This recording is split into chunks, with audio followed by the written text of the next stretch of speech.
Hello everyone and welcome to another in the series Legends of West Indies Cricket here on Cricket 360 Friday Night Lime. This is the 11th in the series. As you know, we've been covering in alphabetical order, series of 33 well-known cricket legends, and today we would look at Cuthbert Gordon Greenidge. Cuthbert Gordon Greenidge was born in May 1951 in Barbados and is widely acknowledged as one of the best opening batsmen of all time. The technically sound, hard-hitting, legendary right-handed Barbadian played 108 test matches, scoring 7,558 runs with 19 centuries, 128 one-day international, including the victorious 1975 and 1979 World Cup finals, scoring 5,134 runs and 11 centuries.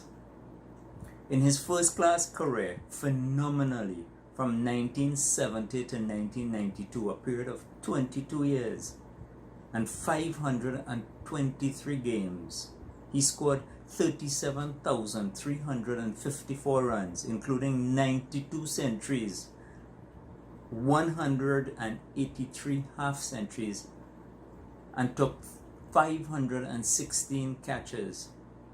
Let me repeat that: 92 centuries and 183 half centuries. Just imagine. Along with fellow Barbadian Desmond Haynes, he formed the best opening pair during the major part 1980 to 1991 of the period of unprecedented world dominance from 1980 to 1995, during which the West Indies never lost a test series. Between them, they featured in 16 century stands in 89 tests, 148 innings together, 4 in excess of 200. Together they compiled 6,482 runs while batting together in partnerships, the highest total for a batting partnership in Test cricket history. They will forever be immortalized in West Indies cricket history, along with other combinations like the 3 W's, Ramadan and Valentine, Sobers and Kanhai, and Hall and Griffith. Greenidge attended St. Peter's Boys' School in Barbados before moving to England to join his folks at age 14 in Reading, Berkshire, where he attended Alfred Sutton Secondary School before joining the staff at Hampshire. He describes Hampshire, for whom he remained loyal, as his training ground and finishing school. He eventually earned his Hampshire first team cap in 1972, and in tandem with South African batting great Barry Richards, captured the county championship in 1973, one of his many successes. He still holds the record for the top individual scores for Hampshire. In 1974, at the age of 23, he was on the West Indies team against India in Bangalore, with scores of 93 and 107 on debut. He had earlier caught the attention of the English selectors who wanted him to play for England, but he decided to wait his turn to play for his native West Indies. He went on to play, as mentioned before, 108 tests and 128 one-day international for the West Indies, averaging around 45 in both forms of the game. Among the many highlights in his career was the brutal 214 not-out against England at Lord's in 1964, snatching victory with an innings of what is regarded as one of the best ever. 214 from 242 balls. England had declared a 300 for 9 to set West Indies a target of 342 to win in less than a day, when a limping Greenidge launched a furious assault with 29 fours and 2 sixes in an unbeaten 287-run second wicket stand with Larry Gomes to overwhelm England by 9 wickets in a series dubbed Blackwash, winning it, that is the series, 5-0. Asked about his best innings though, Greenidge says that while this 214 not out and the third test at Old Trafford in 1976 against England, where he scored 134 out of 211, followed by 101 in the second innings, was special, there were a lot more important innings like 60s and 70s on more difficult wickets and against stronger bowling attacks than that were better crafted. Within a month of that 214, he cracked another double century, this time a rescue operation of contrasting style, taking the West Indies to victory once again from 77 for 4 to over 500 with an innings of 233, lasting 9.75 hours, testimony of his adaptability, temperament, and technique. He acquired his technical soundness and his solid defense on the soft pitches in his formative years in England. Coupled with his inherent attacking Caribbean spirit, he became a fan favorite the world over for his ferocious square cuts, his dismissive hooking and pulling, powerful driving, and that breathtaking flick pull of the hip, memories that would live on forever in West Indies fans. As with any batsman raised primarily on the pitches of England, he took some time to acclimatize to the high standard in Barbados club cricket. Yet he scored 88 and 61 in his first-class match in the Caribbean against the Combined Islands in 1973. That season, along with a strong county season back in England, convinced the West Indies selectors to include him in the squad to India, Sri Lanka, and Pakistan in 1974-75. According to former cricketer and now journalist Mark Nicholas in June 2020, compact, technically sound and perfectly built, fast of eye, steady of hand and fleet of foot, Gordon Greenidge was a great batsman. A substantial body of work illustrates as such. The double against England on a wicket Old Trafford pitch in 1976, 134 in the first innings, College King was the only other to go past 10, and 101 in the second might rank highest, though the unbeaten 214 in the Lord's Chase of 1984 pushes it close. There were loads of hooks and pulls breathtaking in their power, but most memorable was the idiosyncratic raising of the left knee as he swiveled to send the ball soaring into the hot dog stands. There were cuts of such savagery that big Garth LaRue said he'd have to resort to half volleys if only to protect the guys at gully and point. And there were murderous other sixes, leg side pickups, blasts down the ground, and one a thing of utter magnificence over extra cover. Oh, how this man could bat.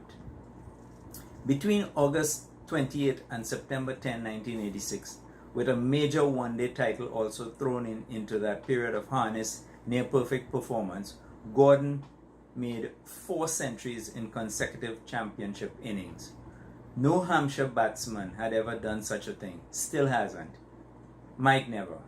Truth be told, we weren't that surprised. Previously against Lancashire, he made 3 over a long weekend.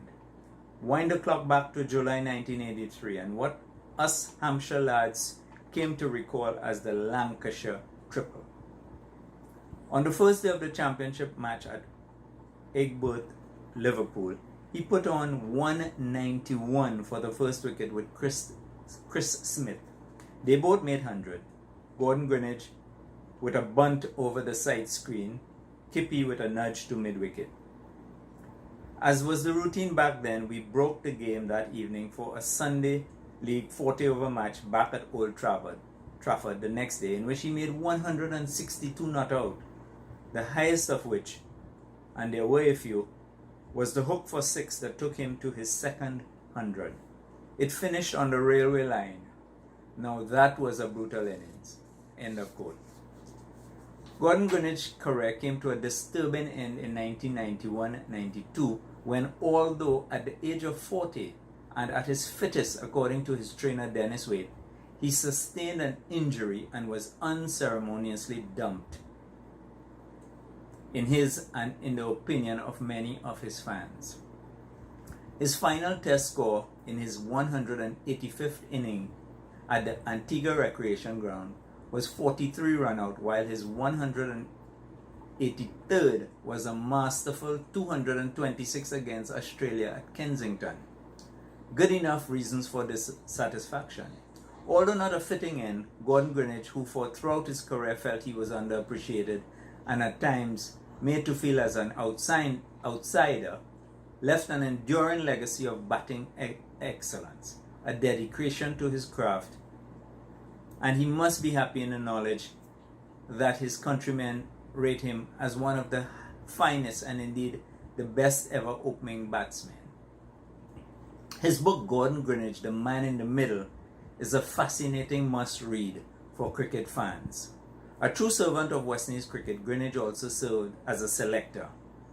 He helped Bangladesh as their batting coach in the build-up to the World Cup in South Africa, and also a technical coach on their pre-cup tour of Namibia, as well as other stints in that after his days were over.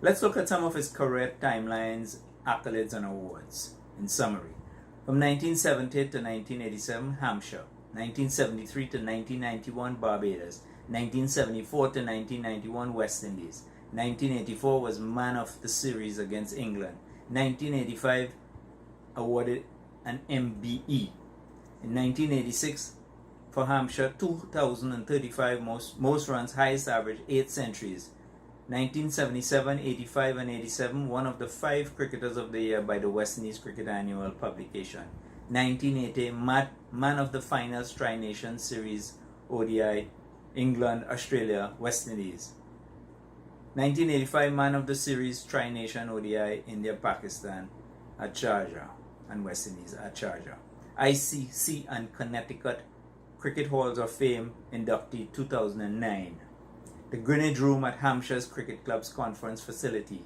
Wisden Cricketer of the Year 1977, Walter Lawrence Trophy winner 1978, Hampshire Cricket Society Player of the Year 1986, the Gordon Greenidge Primary School in St. Peter, Barbados. He played for Scotland in 1990 in 5 games in the NatWest Trophy and Benson and Hedges Cup competitions. His first class and ODI spanned 1970 to 1992, 22 years as mentioned earlier. His test debut was against India at Bangalore in November 1974, while his last test was against Australia at St. John's, Antigua in April 1991. He made his ODI debut against Pakistan in June 1975, and his last ODI was against England at Manchester in 1991.